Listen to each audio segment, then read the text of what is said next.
Hello, and welcome to the Disconnected Gamers Podcast, where we reconnect with life and gaming. I'm one of your hosts, Andrew, also known as J-Bond. With me, not as always, because he's actually not here, your boy Mike is missing, but we have a very special guest with us who happens to also have the name Mike. So it's not your boy Mike, but it is Mike, also known as it's Abstractacas, right?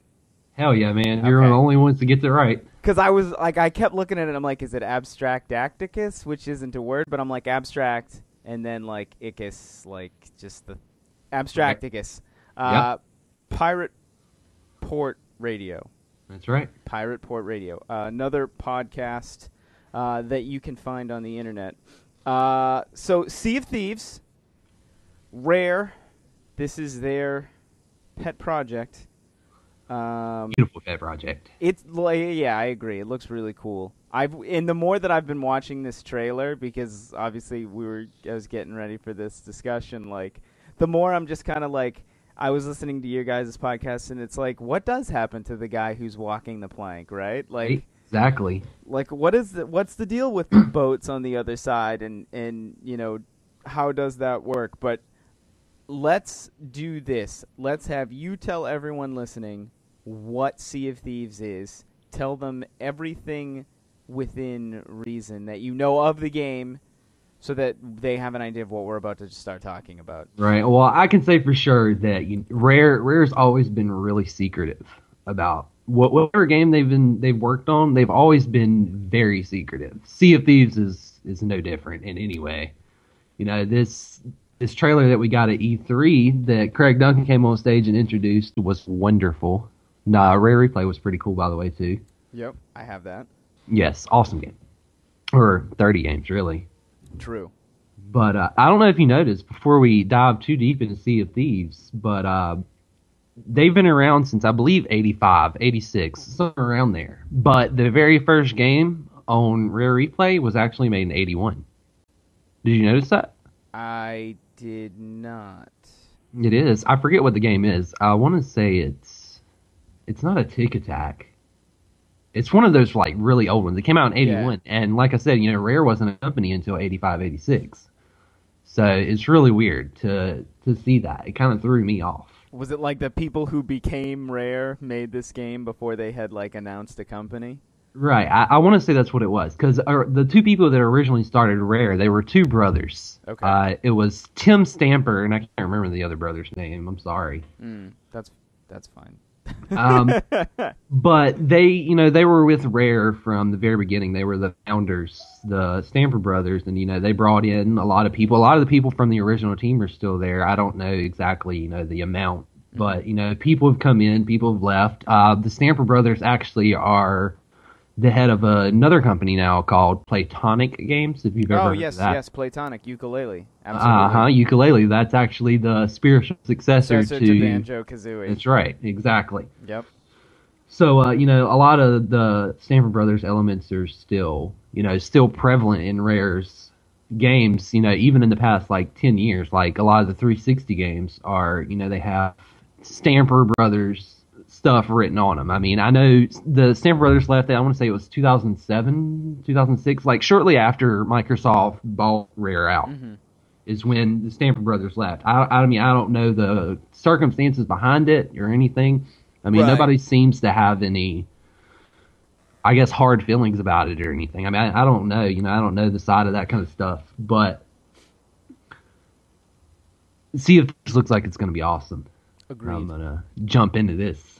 I didn't realize that the brothers who founded Rare were the founders of Platonic. I knew that a lot of the people who worked on the Banjo-Kazooie project and some of the other Banjo games and things like that were working for Platonic, and that was why not only was it the spiritual successor, but it was like the same team that worked on it. I didn't realize the two brothers that founded Rare are Platonic. I did not know that. For sure. I don't know. I may be wrong about them founding Platonic, but I know they have big roles in it. Yeah, to some extent. Absolutely. But I'm pretty sure they founded Platonic after leaving Rare. Yeah, that's actually super awesome. And I agree when you say that you can see their handiwork on it. Rare games have a a way to them, a look to them. That cartoonish feel. Exactly, where it's like not too cartoony, but exactly. And I actually mentioned that in our very first podcast on Pirate Port Radio that I do.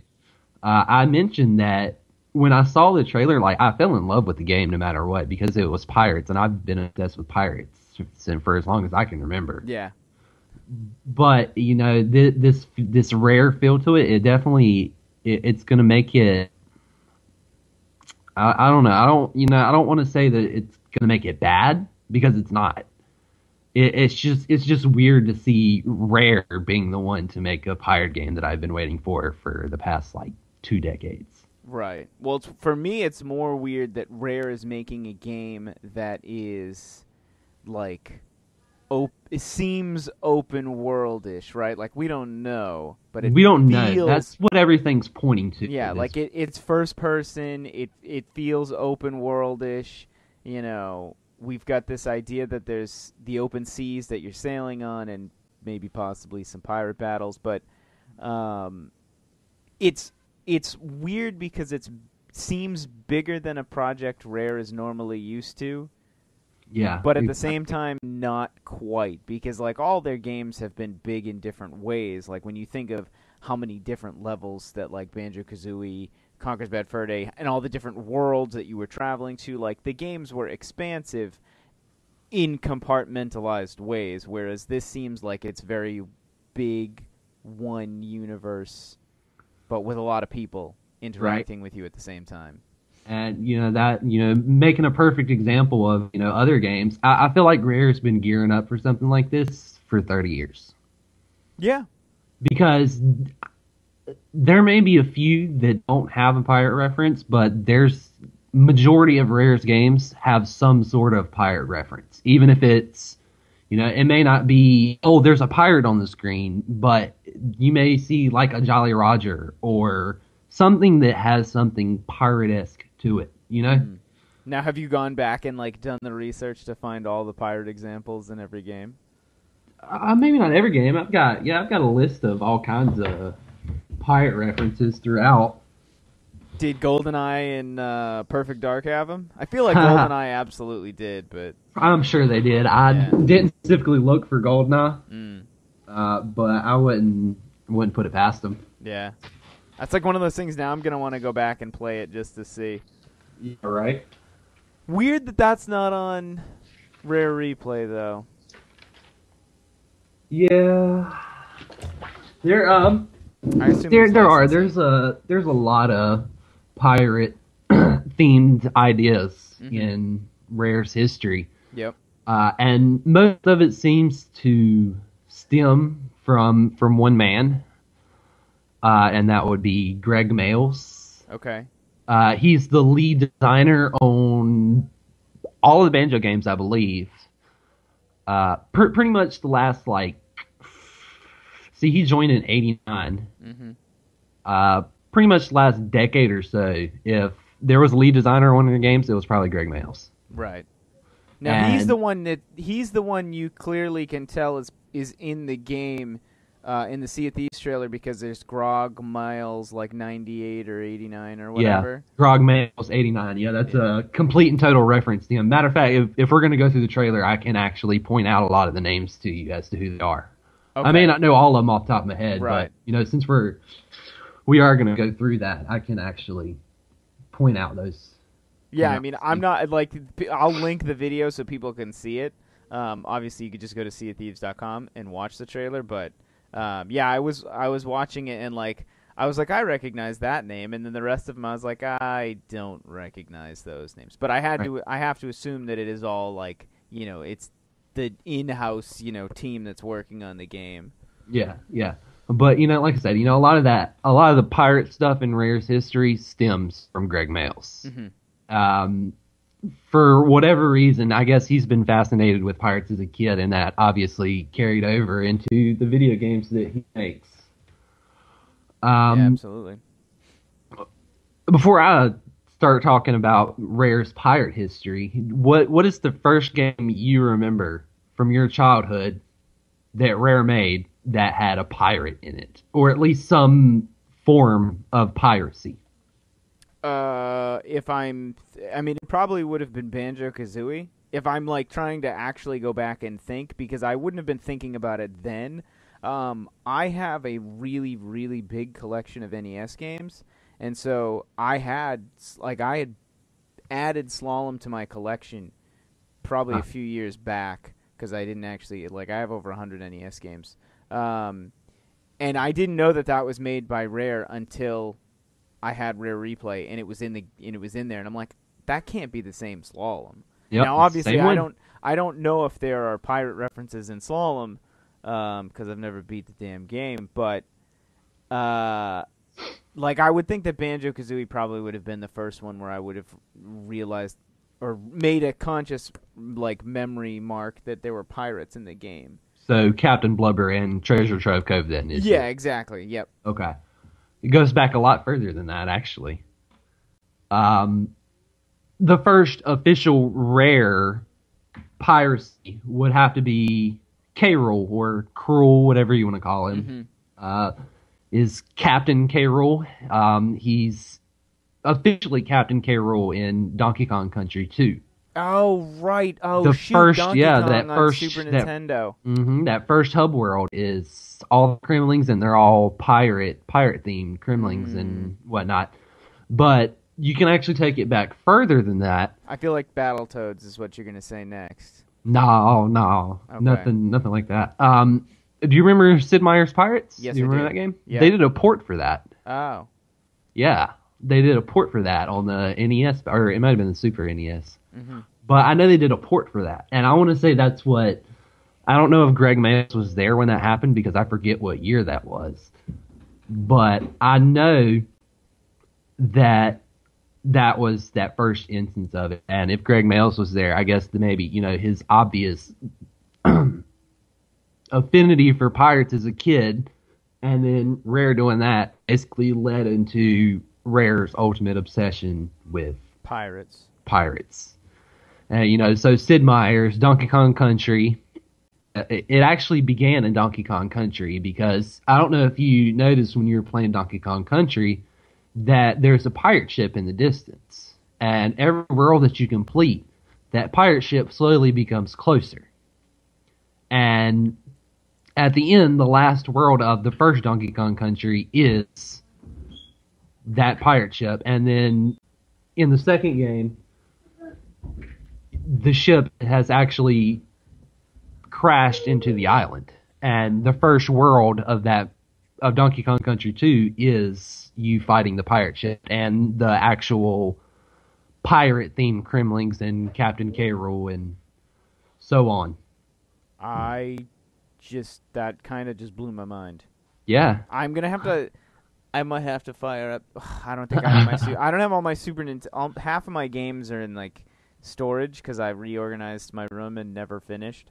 So I have some of my Super Nintendo stuff. I don't think I have Donkey Kong here, but I almost want to go grab it later today and just because it's weird. You go back and you see all these things that you weren't probably paying. There's so many games when I was playing as a kid, and I did not realize what was going on because I was like, oh yay, games, this is awesome. And now I think about it way too much, and I'm just I never saw this before. Yeah. That's crazy. Piracy has been very prominent in Rare's games, Are you familiar with Project Dream in any way? No. Okay, well, Project Dream is ultimately the game that became Banjo-Kazooie. Okay. Before it actually officially became Banjo-Kazooie, it had no official title. It was just Project Dream. Okay. And it was about this kid named Edson. Not Edison, Edson without the I. Okay. And he was this kid, and he had a dog. And if I'm not mistaken, that dog eventually became Banjo, and they completely pulled out Edson because there's a lot of similarities between the way the dog looks and the way Banjo looks. So if you decide to go, look at that. Go down that rabbit hole. That seems ridiculously awesome. So I'm gonna. And Project Dream, it was a pirate game, and for whatever reason, it never saw the light of day. like the full game itself. I mean, there's been like a few screenshots that we might have gotten like a decade or so ago, and then couple weeks back, they actually finally released a pre-build video of Project Dream that no one had ever seen before. I'm sorry, man. My kids are screaming in the background. That's okay. And some elements of Project Dream stayed in Banjo, like the original antagonist, excuse me, for our Project Dream was this pirate called Captain Blackeye. Does that sound familiar? Yep. Captain Blackeye. Okay, Captain Blackeye. If you don't remember, for people who are listening, Captain Blackeye actually has a portrait in Banjo-Kazooie, and it's inside Mad Monster Mansion. There's a big portrait of him on the wall, and then he actually makes an official appearance in Banjo-Tooie. And he never, of course, they never made Project Dream, so Captain Blackeye, he still got his dues. So it was nice to see that. And I think you mentioned Captain Blubber already in Treasure Trove Cove. There was a ghost pirate in Banjo-Kazooie Grunty's Revenge, which was the game that was between Banjo and Banjo-Tooie. It was I want to say it was a Game Boy game. I was about to say, I'm like that. I think that was the Game Boy game. Yeah. There was a ghost pirate in that, and then there's, I guess it's not really pirate, but it's at least seafaring in some way. Right. In Rusty Bucket Bay on Banjo-Kazooie as well, there's a big ship in the center, and there's the little green grublin dudes that are dressed as like sailors. So that's there. I'm sure you're familiar with Killer Instinct. I imagine that's probably in your NES collection. It is, yes. It is. Spinal. One of my favorite Killer Instinct characters. He's a pirate. Oh, wow. Yeah, man. Huh. That's really weird, all the different references. Yeah, dude, they're everywhere. It's ridiculous. Yeah, and especially it's one of those things like when you start looking for it, and even like when I look at like on Greg Mails' Twitter, because I have that open right now too, is like I go through and I always look at his concept art of how he like sketched out the different levels, and like I'm looking at one right now and it's like it's a ship, like the sketches are about a ship, and I'm like, oh well, that's a pirate ship, duh. It's like, of course. It's, I mean, so since we don't know enough about the game, and as you said, Rare is very secretive about what's going on. Based on your knowledge of Rare, when do you think the game is coming out?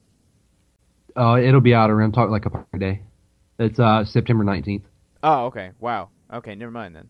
Yeah, man. Straight up dropped it on you, didn't I? You weren't expecting that. I know, because I don't pay attention to dates because I don't like when game developers are like, hey, we have this game coming out and we're not going to tell you anything about it for like a year and a half. Or even when it's coming out. Because by you've built up this hype, and then in the time between then and when the game comes out, I've given up. I don't care. You're right. And so I like when like Bethesda was like, hey, Fallout 4, by the way, it's coming out in like 4 months. Yeah, right? So that's actually really awesome that the game is coming out much sooner than I was expecting. I hope so. I mean, I don't know. I mean, there's been nothing that really points to September 19th. But it being Rare and it being, a full, like I said, they've had pirate references all throughout their games for the past 30 years. But it being Rare and this being a game that's specifically centered around pirates, I would not put it past them.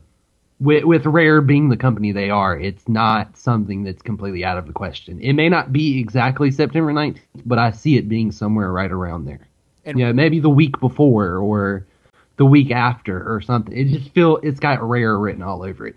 And why again did you say? Wait, why again is it September 19th? It's Talk Like a Pirate Day. International Talk Like a Pirate Day. That's actually a thing. It's real. You can look it up. Oh.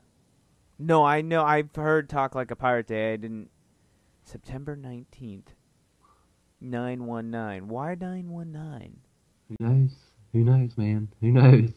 And that was so. Wait, and that would be 91916, right? Mhm. 9916, 1916.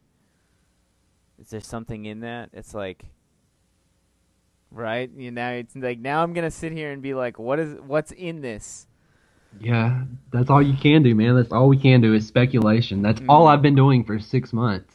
You know, like, and I mean, I do my podcast with a guy that actually, I do my podcast on YouTube. Right.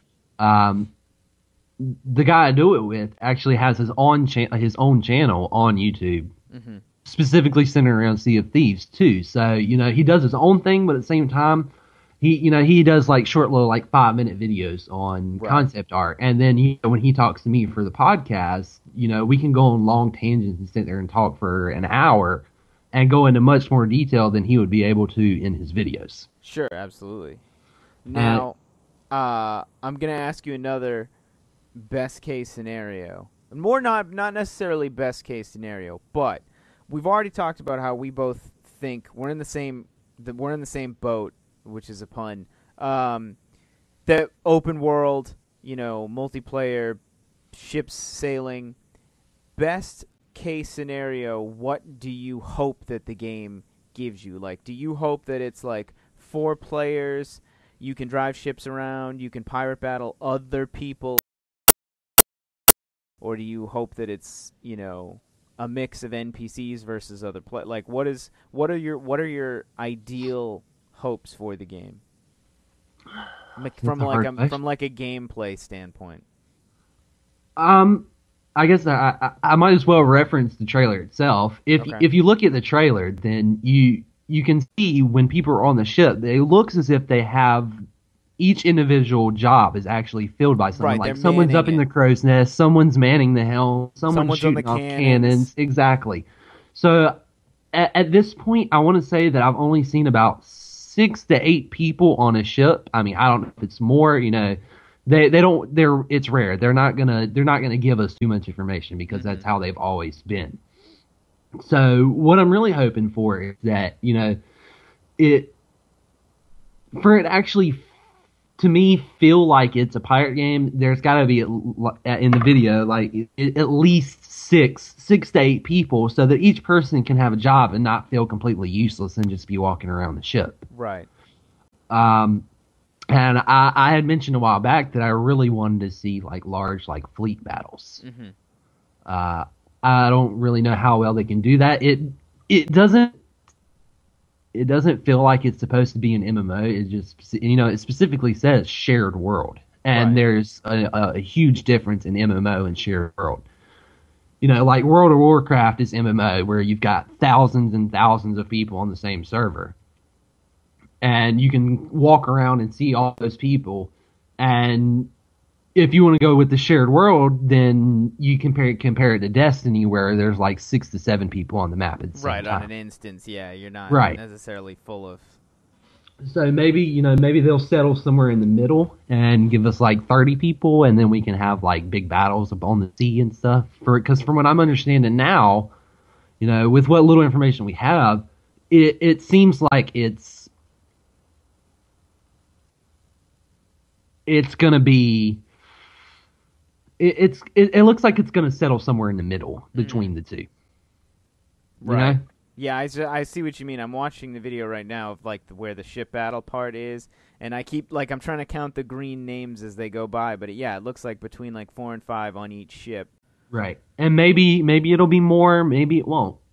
I'm hoping it will be at least around 10 to 12, but that we don't really know at this point. Right. And is it, and how does that work? Because then obviously the world itself would have to be much smaller if it's only 10 to 12 people, in 2 teams of 5 or 6. Exactly. Only because you'd have to, at some point you'd want them to be running into each other. Either that or there's going to be a lot of NPCs, or maybe it's set up with, you can join instances and become a crewman on someone's ship. Which would totally change the game, because then it's like, it kind of is a pirate's life, because you don't necessarily get to always be the captain of the ship. Exactly, and that's what I'm really wondering about. Because to me, in a pirate game, everybody's gonna wanna they're gonna wanna be the captain of their Right, own they're gonna want ship, to be and the I'm Jack Sparrow. exactly I'm really wondering how that's gonna work as to how they're gonna incorporate the fact that they know everybody's gonna want to be a captain. Because I sure as hell do. I hope I Right, can. yeah. Right, Uh, nobody wants to be the guy sitting in the crow's nest necessarily, or like the guy exactly. manning. I mean, I'd be the guy manning the cannons. That I would have no problem with. Right. Um, yeah, and then like and again, if we go back to the part where the guy they're making him walk the plank. One, you kind of have to assume that was set up for that like cutscenes that they used because all the names are green. You would assume if it was an enemy, the name would be red. Right. But also, what happens when they push you into the water? Would you just die and respawn? Like, how Did does you that notice the work? sharks back there? Right, I saw the shark swimming in the water. What happens, or like, what does that mean for you when you when you die in the game? Yeah, me and Paladin, my co-host on Pirate Port Radio. Yep. We actually spoke a little bit about that and how, we didn't go into too much detail, but we spoke about how that would work. Like my thought is that maybe it would work like World of Warcraft does, where you die and you come back as that little spirit and you have to go and find your body. Right? Isn't that how that works? I don't play it, so I don't know. Oh, okay. Like, Yeah, I think with you it. die. Like when you die, you become this little orb, and you spawn at like some fountain regeneration thing, and you have to go back and you have to find your body and resurrect yourself. Okay. I mean, I don't really know how that would work in Sea of Thieves, but maybe they could, maybe it's going to work in some way like that, or maybe you die and you respawn at the tavern or something like that. Right, and then you've got to go back. Exactly. And I'm really interested to see how a death mechanic works and what happens when you die. Like, if you die, do you lose your ship? And right. What when happens you die, if your does ship your gets first sunk? mate take? Yeah, exactly. What happens to it? That's what I want to know. That'd be a really interesting mechanic if your character died, the other person gets promoted to your spot, and then someone else fills it, or you respawn as the person lower on the ship, right? And then Right. the idea would be if you're a great captain, you're always the captain, but if you're a bad captain, they can make you walk the plank. Exactly, and that's what I'm thinking. The walk the plank thing is in the trailer is the skinny guy, little skinny dude. One chappers, I believe, it's the gamer tag that's above his head. I don't remember. I think it's one chappers. The little skinny dude. It's one chappers, isn't it? I don't know. I can't really tell on that part because his name goes by real quick. I'm trying to like fast forward back to it just to see. Because Males is climbing the thing, and then yep, you're right. One chappers. That's Mike Chapman. He's Okay. He's the lead designer on this game, Sea of Thieves. Mm-hmm. Which is kind of surprising. I want to say that Greg Males, he definitely has a big part in it. It's Pirates. Right. I don't think he'd let them not let him be a huge part of that. Him having his affinity, but Mike Chapman he's the lead designer, so that was him. Obviously, Grog Males is Greg Males. Yep. Laura Lutz, where the first person that's in the video, runs he's looking by, at the Kraken Rock, and that woman that runs by, that's Laura Lutz. That's Laura Beach. She's a art designer, I believe. Okay. We actually found some concept art that nobody knew about from her on ArtStation. I believe it's gotten now. But yeah, Laura Lutz, that's what it is. She had actually posted some concept pieces of this little first beach area that she runs down into, where you see the jetty and the ship and the barrels and the boats and stuff. She actually posted some concept art on ArtStation with a lot of this stuff in it. The barrels, there's a bunch of gems and maybe some old doubloons. Yeah. I'm sure you could find that stuff somewhere if you really want to look at it. I can send the images to you too, because I saved them before they ever took them down. I was smart as that, man. Yeah, I do the same thing when I see people who tweet things that I'm like, that's questionable. I always screenshot it because I'm like, screenshots forever. Yeah, you right. can delete that tweet, but Um, I now have like a little folder on my computer that's just like screen capped tweets. Yeah. Yeah, man. I keep watching like what I've been watching in with the ship battles is the water. The water looks so good in this game, and It that's does. the one thing that I think for me I keep going back to as something that stands out that is not like Rare, right? They're they're always kind of cartoony, and that water looks so good, It but looks real. it fits very well with the rest of the aesthetic. Like it doesn't feel out of place because it's so real, and the rest of it is kind of cartoony. Like it's a nice balance. It is. It is. And going further into the trailer, speaking of uh, people that are in it, like the gamer tags, Yep. when they're pushing Mike Chapman off the plank, you've got Laura Lutz, you've got Greg Mayles in there, and then on the right side, there's another one wearing an orange coat with a purple vest over it, Yep. with the gamer tag Real Beano. Yes. That's Robin Beanland. He's the head composer. Okay. There's a lot of other ones. You'd have to go through to actually find them. Right. I had them written down at one point. I just don't know where that's at. Singing Chris 96, I see. Singing Chris. Singing Chris. He's the person that you're looking at from his perspective when you're watching the guy walk the plank. Okay. Because I just freeze framed it on that specific scene so I could see it. Because I Right. see Real Bino is on the left, and he would have been on the right on that side, and then it's Grog Males, and then Singing Chris, and then Laura Lutz is next to him. I'm trying to remember who Chris is. Like I said, man, I had this stuff written down. I just can't find it right now. Yeah, no, that's fine. And then at 2 minutes, you come across a woman pirate or a piratess. We had a bit of a debate about that on one of our episodes about what a woman pirate would be called. Would it just be woman pirate? Or would it be a piratess? What's your thought, Andrew? Shelley Presto. I see what you mean. Yeah. That's Shelley Preston, by the way. She's a designer, I believe. Okay. Are these their actual gamer tags? That's what I want to know. I don't know. I have a few of them added on my Xbox. Huh. I don't really know whether that's their official gamer tags or not. Right, or they just gave themselves like their own usernames while they play like they're in. Because mean, from a gameplay perspective, I'm assuming that any HUD that will exist or does exist had been stripped from this video so that all you see is gameplay footage, and like they decided to leave the names in to kind of reinforce that it's an open world and you're seeing other people, kind of thing.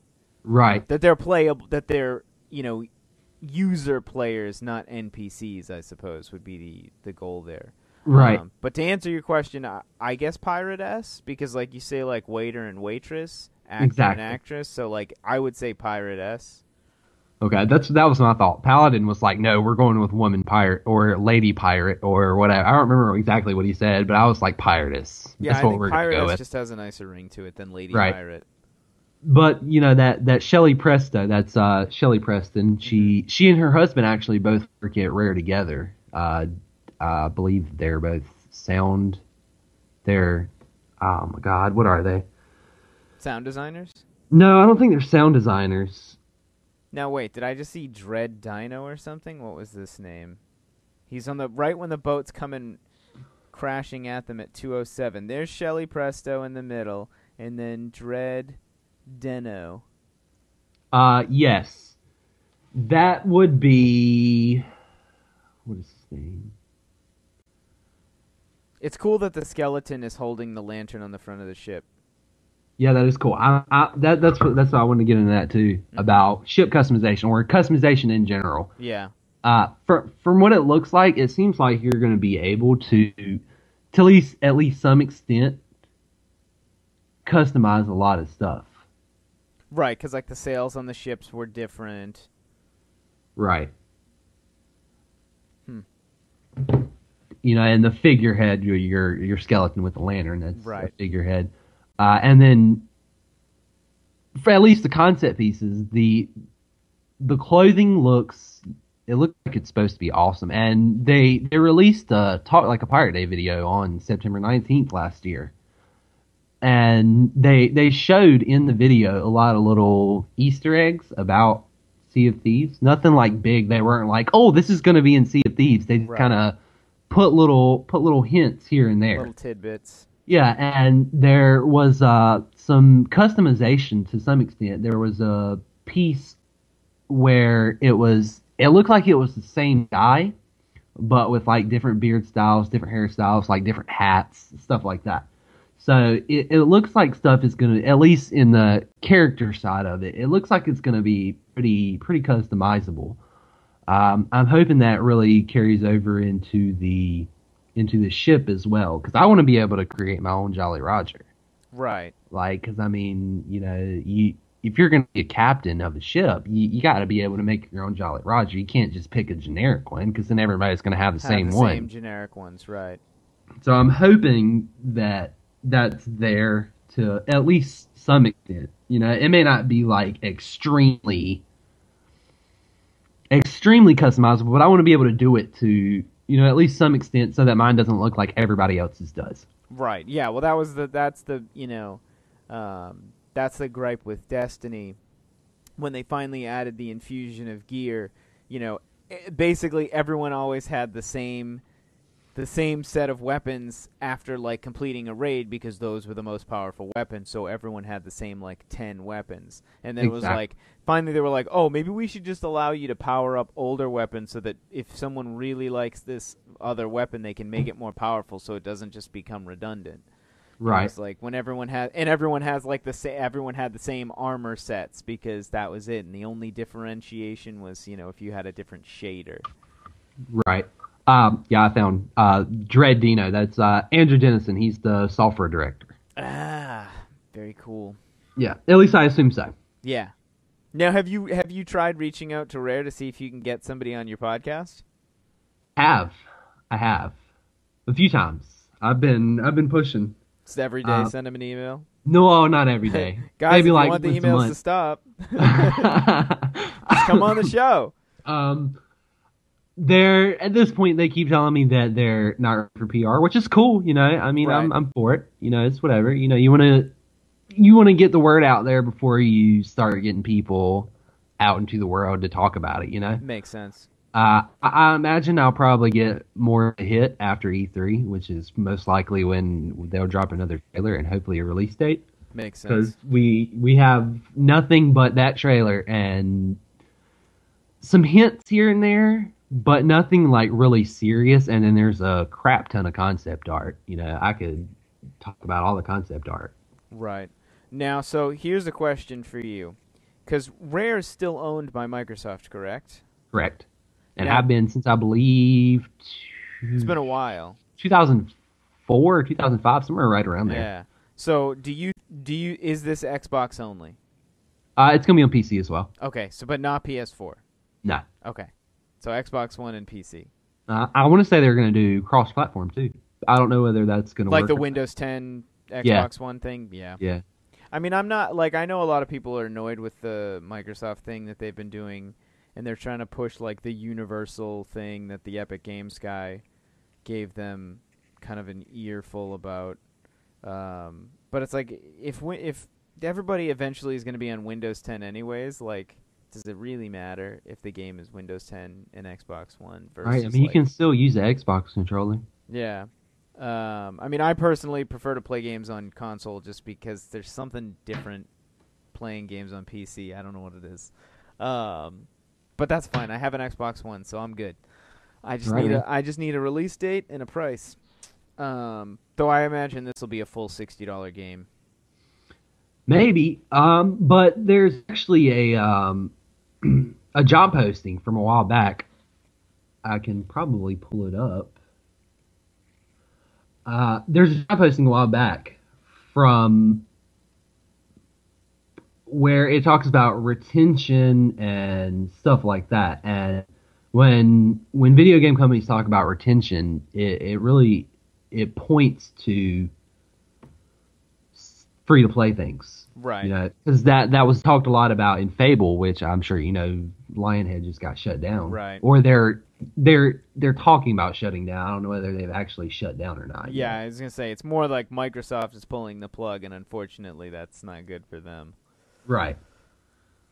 Uh, but yeah, here's the article. It says on June 18th, job posting from Rare for retention designer reveals that Sea of Thieves for Xbox One is going to be free to play. Check out the responsibilities of a retention designer, and then it goes into detail and it talks about design complementary retention features, measurable improved retention, blah blah blah. And like I said, when they mention retention a lot, especially in an aspect like this, it points to free to play Right. because in free to play games, it there seems to be like a lot of like microtransactions, so they got to do something to keep you interested.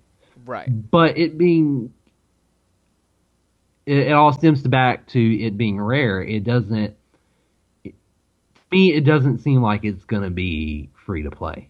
Like it may not be a full $60. I would love that. I would love it be $60. Right. But I don't see it being that. But at the same time, I don't see it being free to play either. Right. It's gonna be somewhere in the middle.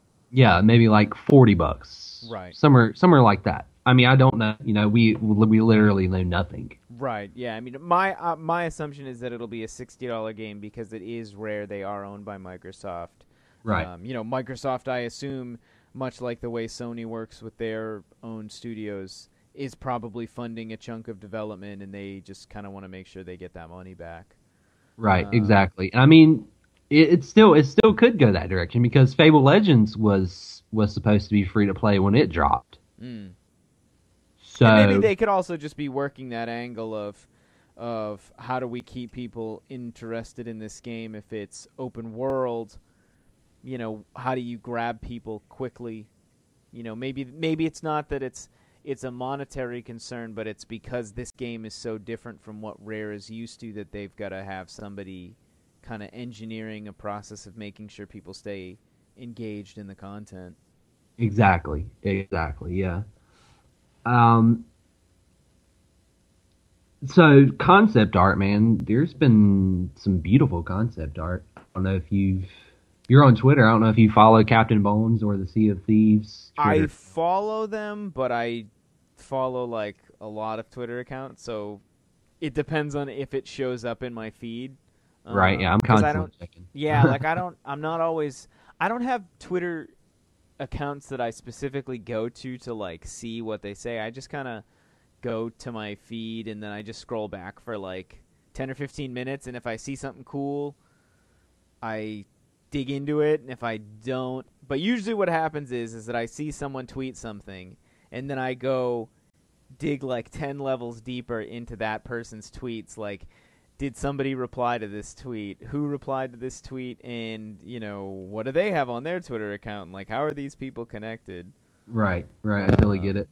But that has led me to find a lot of people on Twitter that I had no idea like existed, and I'm like, oh, I need to go talk to this person because I need to figure out, like I want to go follow this person. Right, I totally get you. I'm the like same way. So now when I go on to like Twitter and I see somebody retweet something, and then I go look at it and I'm like, oh, they're a assistant art person, or they're a studio person, or whatever. Like I just follow them. Yeah, I'm forever retweeting stuff from people from Rare because I follow a lot of the Rare developers. No matter what department they're working in, they could be in audio, they could be in art, they could be in design. There's a lot of them out there. Yeah. I follow a lot of them. Yeah, and who knows? Like sometimes they tweet back and forth with each other, and if you're not following the other person, you won't see the conversation in your feed. Exactly. So like I'm a huge Naughty Dog fan, right? So I follow like all the Naughty Dog people. Right. And like I'm followed by some of them, and what was fun in like a kind of sort of segue is that I've been playing The Division like kind of nonstop the past like 4 or 5 days. And I keep seeing things in the game that really are annoying me because now I've become like hypercritical of games, which is like good and bad. And I keep tweeting images of stuff, and one of the like safe zones that you go into is all Ubisoft stuff. Like the whole walls are plastered with Grow Home artwork. And it's supposed to, and it's like there's a ton of computers, so you're kind of like left to assume that it's like an Ubisoft office, and like they even have their logo on the wall. So I saw that tweet you posted. So I saw that. I tweeted it and was like, phoning in the assets, huh? Because like for me, I see it and I'm immediately like, I get it, Ubisoft. You made the game. You thought it would be funny to put your own logo in your game. To me, it just seems like a waste of time. Like it seems like a failure of efforts, right? So I tweeted the image, and a person that works at Naughty Dog favorited it, and I was like, that's hilarious that they even saw it. And then I kept playing, and I saw Sly Badger. And I don't know if you saw that image. You're like, Sly Cooper's better than Sly Cooper is better than Sly Badger. But immediately in my head, I was like, is that Ubisoft's way of kind of making a dig at Sony in a like sort of sideways way? Because Sly Cooper wasn't Naughty Dog, and Naughty Dog, as you may have heard, accidentally had the wrong artwork in their like story trailer, and it was literally the artwork from, it was like concept art from like Black Flag, but they just kind of like cropped it in a scene. And so Ubisoft was like, hey, way to use our concept art. And like they had tweeted it like a former Ubisoft employee who now works at Naughty Dog, because like I guess maybe they worked on part of this. And like Neil Druckmann came out and was like, oh, his quote was like, there's no simple way to say it other than we fucked up. And like that was his quote. And like my thing was, I saw the Sly Badger thing, and I'm like, is that Ubisoft just throwing they're throwing a dig at Sucker Punch, who made Sly Cooper, but like, is that their way to just kind of throw it back and be like, hey, we can arbitrarily kind of just use someone else's stuff, poke fun? Yeah.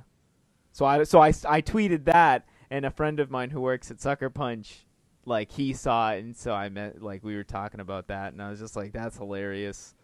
But it's like, it's one of those things, like, is this just the inner workings of the game design industry, where like sometimes they poke fun at each other in their games, and some people see it and some people don't. I don't know. Who knows? Yeah. Concept art in general is a lot of fun. I mean, for the most part, it doesn't really tell you anything, but at the same time, it can tell you so much about something. Right. Absolutely. Well, and even when you think of story trailers, like the whole Halo 5 Hunt the Truth thing, and how that I don't know if you're a Halo person, but it really had nothing to do with the game, the way they portrayed it in those like live action trailers. Where like, one version is like the Chief walking towards Spartan Locke, and he's like, clearly like you assume fatally wounded, and then like the reverse is Spartan Locke walking towards the Chief, and he's like fatally wounded, and it's like that never happens in the game at all, even like remotely, and it's like, so why did you do all these live campaign trailers to kind of like throw everyone aloof of what? Yeah, for Halo, I kind of fell off after Reach. Pretty much after Bungie got rid of it. Yeah, that was pretty much my stop point. I mean, like, I know the stories I don't know any like huge details as far as the Halo world goes, but I remember one. I remember 2 and the big brown brute being the final boss at the end of 2. Yep. I don't really remember much about 3, particularly. 3 ended perfectly, and I that's bet it did. And 3 ends with the Arbiter and Chief have to like save the world, of course. Yeah. And the end of Halo 3 is that they're, it's a warthog chase. It's a warthog racing scene, as it were in the first game. And you race onto this ship. And the end scene is like the Chief grabs onto the back of the ship, and the Arbiter is running for the front of the ship for the controls, because they've got to go through like a warp gate thing before like whatever the ship thing that they set up to blow up or something. And the ship gets blown in half that the Chief and the Arbiter are on, and the Arbiter's half makes it through. The Chief's does not. So and that's where everything leads off ultimately into Halo 4, right? Exactly, right? Because in the end of Halo 3, it shows the Arbiter with Johnson, and they say something back and forth to each other, and the Arbiter ends with saying, "Were it so easy," which is the same line he had at the beginning of the game when the Chief and him first interact. Because the Chief tries to kill him at the beginning of the game, not realizing he was with the UNSC. Right. Because he had shot down after doing the bomb on the ship in Halo 2 or so. I don't. It's kind of all weird. Because you play as both of them in Halo 2, 3. right? It is 3. Oh no, in 2 you play as both of them for different parts of the game. In Halo 3, if you play co-op, the second player is the Arbiter. Okay. The second player plays at Arbiter, whereas normally you would have both just been the Master Chief. Right. I don't really remember too much about Reach, but I know for a fact that was where Bungie was like, all right, we're done. And they actually left a little Easter egg to Destiny in that. I don't know if you ever caught that or not. I never caught the Destiny one. I caught that Master Chief is at the end of Reach. In Reach, at the very end of it, actually, there's a poster on the wall. It shows a picture of Earth. And it shows a little white orb in the top right corner that you would assume would be the moon. Right, but it's not. But then right below Traveler. it says Destiny awaits. Oh, man. And actually, that has since then been taken out.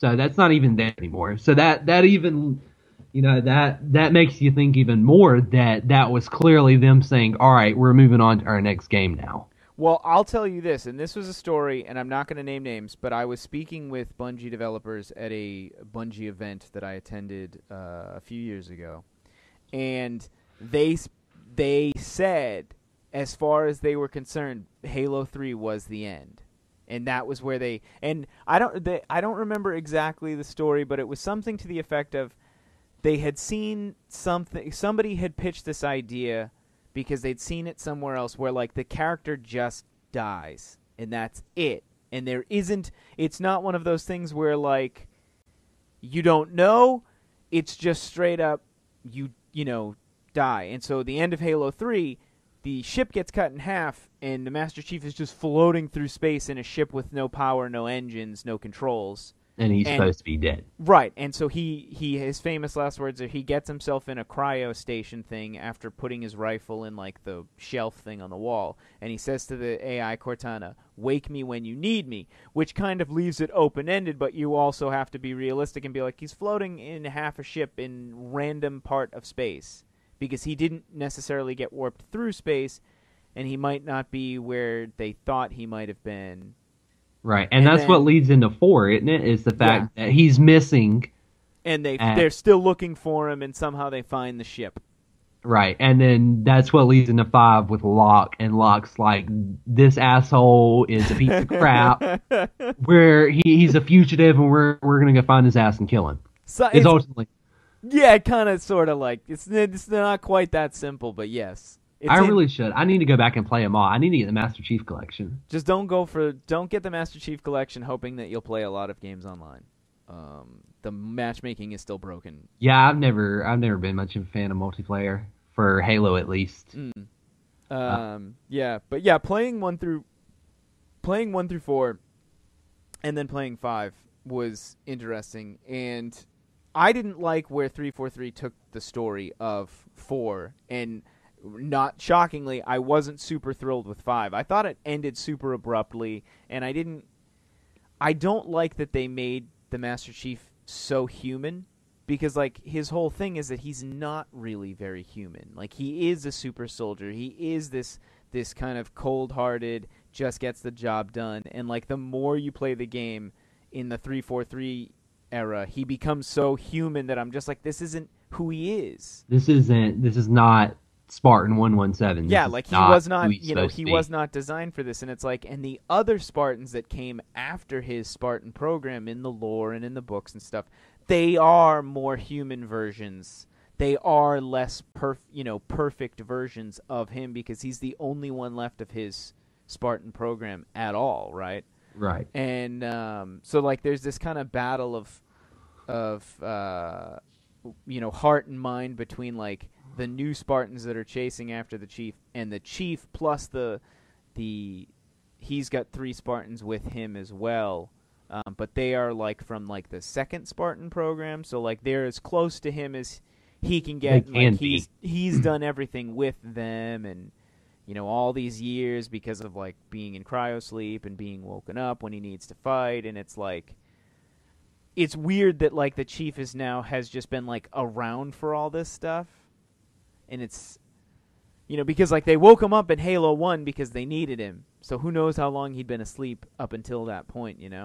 Yeah, and what all he had been involved in before that. Exactly. Which was like the little movie short they did. What was it called? Forward Onto Dawn. Forward Onto Dawn. Yeah, that was on Netflix for a while. Which was fantastic. I thought it was really good. Yeah, have you seen Fall of Reach yet? That's up on Netflix now. I have not. I no longer have Netflix, so I. Oh, darn. I'd have to check that one out, but you definitely check that out. It's good. I like it. I haven't. I've never really been much into the graphic novels.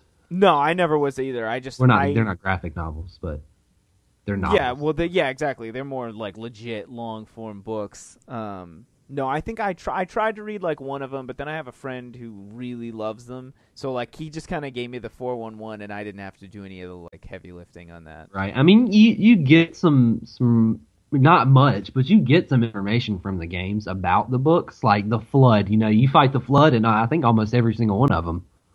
Yeah, except at least to some extent. It may not be like I want to say the first one was where the Flood was like huge. Yes, there were like 4 or 5 missions directly centered around the Flood, and you fighting them off. Yep. But it's been so long, I really don't know. Yeah, Halo 2 and then Halo 3 had the Flood again. 4. Didn't in a weird way.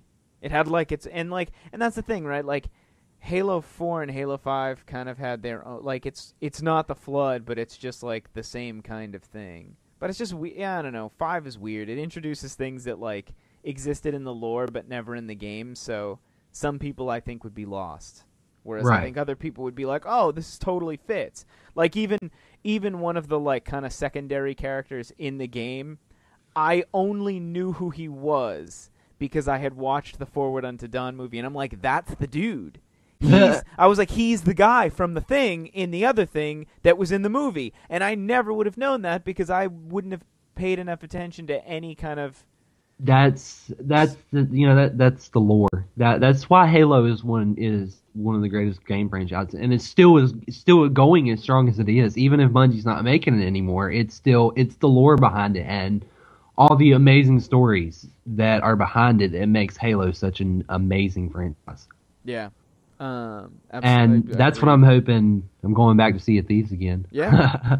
That's what I'm hoping for Sea of Thieves. I hope there's, it's all about player creation and, player customization and being the pirate that you want to be. They've said that before, that it's about you being what you want to be and doing what you want to. Right. And I'm really hoping that there's some form of storytelling and actual lore behind things, because there's got to be NPCs, and NPCs are going to have some crazy, off-the-wall names, it being pirate and rare. Yeah. There's going to be some crazy stuff, and I'm really hoping that there's some powerful lore in there somewhere. Absolutely. I mean, and I think that's probably a great place to end, only because we are now approaching the 1 hour mark. Right. And I don't want to take too much of your time. So with that, let's tell everyone Twitters and YouTubes for your podcast. All right. Well, you can find me on Twitter at Abstractacas. That's Abstract ACAS. You can find my podcast on Twitter at Pirate Port Radio, and you can find us on YouTube at Pirate Port Radio. YouTube.com/PiratePortRadio. I don't know that there's an actual official link. If you go to my Twitter page, there's a link to our YouTube. Yep. Gotcha. And then you can find my co-host on Twitter as well at Paladin_Topaz. And he also runs a YouTube channel about Sea of Thieves. It's called Sea of Thieves Central. I'm sure that you can find the link to his YouTube on his Twitter as well. Awesome. Well, again, thank you for being my guest and co-host because Mike was currently or is currently sick. It's been fun. Sea of Thieves, excited. I think it's going to be cool. It's one of those games that I'll probably pick up shortly after it's released, because unless we get something at E3. If we get something groundbreaking at E3, it'll hit the make or break list. But I always tend to just wait and see rather than like hope it holds up to some expectations that are unrealistic, because it's like I want the game to be amazing and I want it to be $20, and it's like that's a little unfair to Rare and game developers in general. Exactly. But so with that, that has been episode 62 of the Disconnected Gamers podcast. You can follow us at the DGCast on Twitter, youtube.com/c/thedgcast, where I post video game reviews and stuff. And I have a new series that I just started and I'm kind of working on.